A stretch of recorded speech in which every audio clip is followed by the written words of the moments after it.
विरोधियों को बताना चाहता हूं मान्यवर, उर्दू में भी एक रामायण लिखी गई, चकबस्त रामायण, और उसमें इसी मूल्य को अप्रिशिएट किया गया है कि जब भगवान राम राजा दशरथ से अनुमति लेकर जाते हैं तो उर्दू के प्रसिद्ध शायर चकबस्त ने, और वो लखनऊ के रहने वाले थे, उन्होंने लिखा है, रुखसत हुए वो बाप से लेकर खुदा का नाम, रुखसत हुए वो बाप से लेकर खुदा का नाम, और राहे वफा की मंजिलें अव्वल हुई तमाम। यानी उनको तो दिखा कि राहे वफा की कौन सी मंजिलें हैं जो अव्वल हो रही हैं। मगर क्या बताऊं महोदय, एक फैक्ट बताना चाहता हूं, 22-23 दिसंबर 1949 की रात को जब श्री राम लला प्रकट हुए तो सबसे पहले वो रोशनी किसने देखी? वो यूपी गवर्नमेंट का एक सिपाही था जिसका नाम था अब्दुल बरकत। उसने बाकायदा मजिस्ट्रेट के सामने बयान दिया है कि रात में उसको दिव्य रोशनी दिखी, और जब दिव्य रोशनी हटी तो वहां पर श्री राम लला विराजमान थे। अब्दुल बरकत को रोशनी 1949 में दिख गई, मगर कुछ सियासत वालों को रोशनी 2024 में नहीं दिख रही है।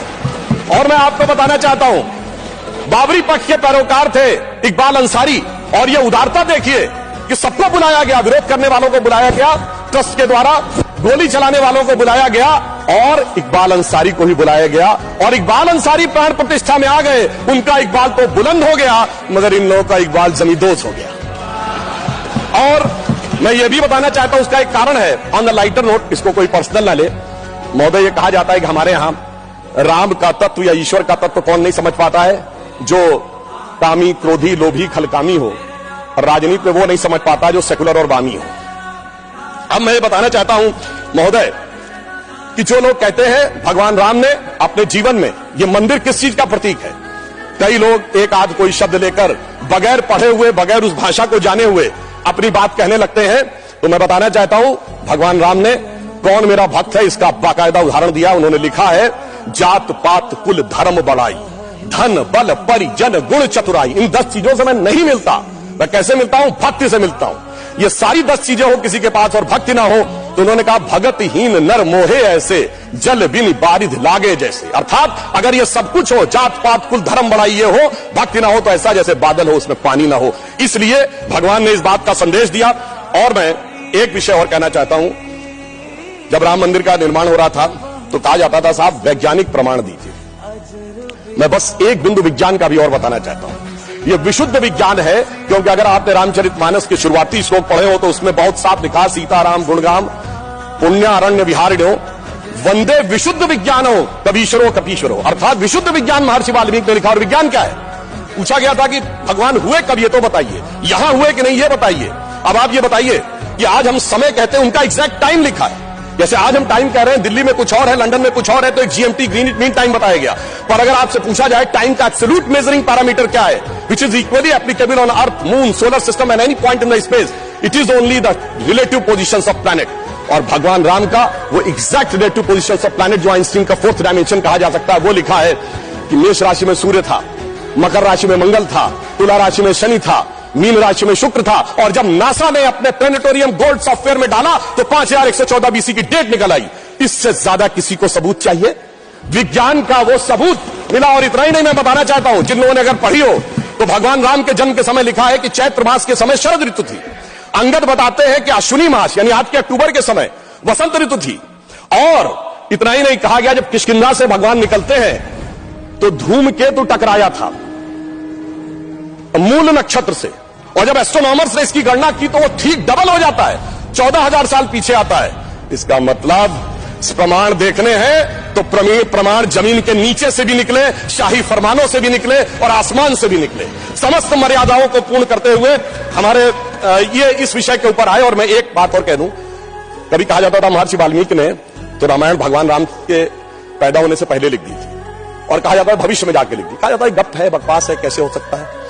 महाभारत कहा जाता है वेद व्यास ने भूतकाल में जाके लिखी, वैशंपायन के समय। अरे ऐसा कैसे हो सकता है? मैं पूछना चाहता हूं, 1916 में आइंस्टीन की थ्योरी ऑफ रिलेटिविटी देने के बाद अब time travel forward, time travel backward बकवास है क्या?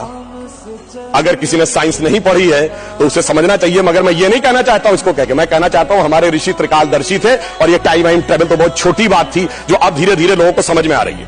और मैं एक विषय और कहना चाहता हूं, हम सब ने भगवान राम के मंदिर तो देखा, वहां पर दूसरा सबसे बड़ा मंदिर कौन सा? हनुमानगढ़ी का। आपने हनुमान जी के सैकड़ों हजारों मंदिर देखे होंगे इस देश में, लवकुश का मंदिर देखा है कभी? नहीं। हमारे यहां पुत्र का महत्व नहीं है, शिष्य का महत्व है, भक्त का महत्व है। हमारे यहां बायोलॉजिकल सक्सेशन का महत्व नहीं है, स्पिरिचुअल सक्सेशन का महत्व है। इसीलिए द्रोणाचार्य के बेटे का स्थान ऊंचा नहीं है, शिष्य का स्थान ऊंचा है। इसीलिए हम हर जगह गुरु शिष्य परंपरा की बात करते हैं, पिता पुत्र परंपरा नहीं होती। भगवान राम का चरित्र इस बात का उदाहरण देता है कि हर जगह आपको हनुमान जी के मंदिर मिलेंगे, वो भी राम से ज्यादा मिलेंगे।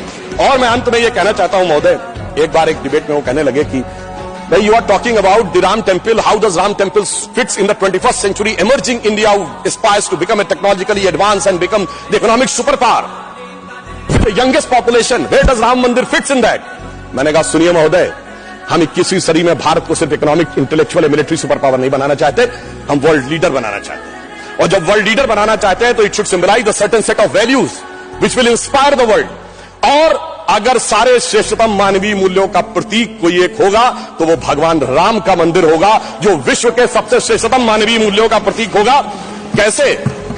मैं आधुनिक जियो पॉलिटिक्स से बताना चाहता हूं। आज कोई एक देश किसी पर अटैक कर रहा है, रशिया यूक्रेन की लड़ाई चल रही है, चाइना का ताइवान के साथ प्रॉब्लम चल रहा है, इराक और उसका चला। क्या है डिप्लोमेसी में? नंबर 1 एनेक्सेशन, दूसरे देश को मिला लो। दूसरा है सब्जुगेशन, वहां अपना डिप्यूटी अपॉइंट कर दो। और तीसरा है डोमिनेशन, उसके साथ संधि साइन कर लो। भगवान राम ने क्या लंका को जीतने के बाद एनेक्सेशन किया? नहीं। क्या वहां पर कोई अपना डिप्यूटी बैठाया यानी सब्जुगेशन किया? नहीं। कोई ट्रीटी साइन कराई, डोमिनेशन किया? नहीं। तो मैं कह सकता हूं आज के जियो पॉलिटिक्स वर्ल्ड में जब क्लैश ऑफ सिविलाइजेशन कहा जाता है तो उसका प्रतीक वो राम मंदिर दिखेगा, जो पूरी दुनिया को बताएगा कि पीसफुल को एग्जिस्टेंस कैसे हो सकता है बगैर एक दूसरे से लड़े हुए। इसलिए मैं कह सकता हूं 21वीं सदी का महान भारत बगैर राम मंदिर के संभव ही नहीं। और अंत में मैं सिर्फ ये कहना चाहता हूं, ये एक नया इतिहास बना है और ये हमारी सरकार और माननीय प्रधानमंत्री जी की उस दृढ़ इच्छा शक्ति का प्रतीक है जिसके लिए कहा जाता था अरे 370 कभी हटेगी नहीं, राम मंदिर कभी बन ही नहीं सकता। मगर ये वो लोग कहते हैं जो फूलों के हार पहनते हैं। हमारे प्रधानमंत्री जी अंगारों के हार पहनते हैं और जो अंगारों के हार पहनते हैं वो इतिहास को बदलने में निश्चित रूप से सफल होते हैं। इसलिए मैं अंत में ये कहना चाहता हूं, अपनी सरकार को बधाई देते हुए, श्री राम जन्मभूमि न्यास ट्रस्ट, हमने बहुत साफ कहा था हम मंदिर नहीं बनवा रहे, मंदिर न्यास बनवा रहा, हम सिर्फ मार्ग प्रशस्त कर रहे हैं। दूसरों ने कहा था कि हम वो बनवा रहे हैं, तो हम सिर्फ उनके लिए कहना चाहते हैं प्रधानमंत्री जी की तरफ से कि अंगार हार उनका जिनकी सुनहाक समय रुक जाता है, अंगार हार उनका जिनकी सुनहाक समय रुक जाता है, आदेश इधर कर देते हैं इतिहास उधर मुड़ जाता है। धन्यवाद।